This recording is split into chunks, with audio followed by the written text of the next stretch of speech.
Then there's the headlines. The BBC, not exactly a right-wing organization. Jill Biden, the quiet influence of Biden's closest advisor. The Economist, Jill Biden, defender-in-chief. What happens next in the Democratic leadership saga may depend on the First Lady. The Washington Post. Dear Jill Biden, please tell your husband it's time to step aside. The New Yorker, the Bidens, plural, can't let go. That's the New Yorker.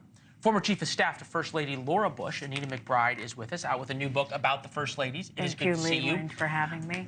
When does a First Lady go from being a First Lady and her husband's confidant to being part of the political conversation in the way that Jill Biden now is? Well, I think the way that Dr. Biden is doing it now is the way she really has been for the better part of the many decades of his public service. We know she's written in her own book when she told him not to run in 2004. She clearly now is very dedicated to him remaining in office. And I think a part of it is not as much what we're hearing that her staying in power, that she doesn't want Donald Trump to succeed her husband. I think that's driving her a great deal. Yeah, it's interesting, though, but we've seen her be elevated now, right? And there was that moment after the debate where she was treating her husband almost, and this wasn't us, it was a lot of other people, like almost like a school child. Take a listen. Joe, you did such a great job. You answered every question. You knew all the... And let me ask the crowd, what did Trump do? Yes. We now kind of understand that answering every question was a high bar. They were sort of excited, at least initially, about his debate performance. Edith Wilson, that you write about in the book, right? She became a shadow president. And that's the worry right now, or the discussion of Joe Biden. Is that fair? It's not a great comparison to have, that's for sure. For 17 months, Edith Wilson kept the cabinet, the vice president, away from the president. And it's the most extraordinary overreach of power. It's a very different time in our country, of course. There isn't the level of scrutiny and media attention, public events that we have now. Much, much harder to accomplish something like that.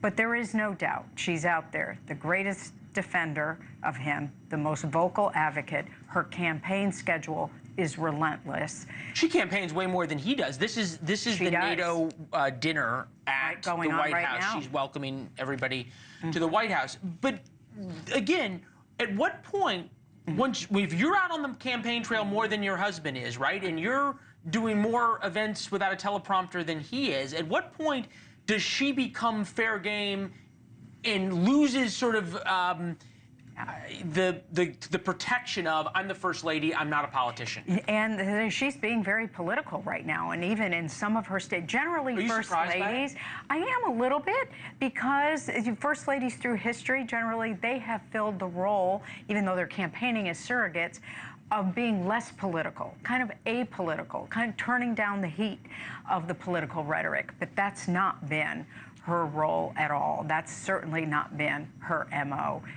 Is there a danger, and we've seen this, we're going to do a big piece on this tomorrow about Joe Biden's inner circle, right?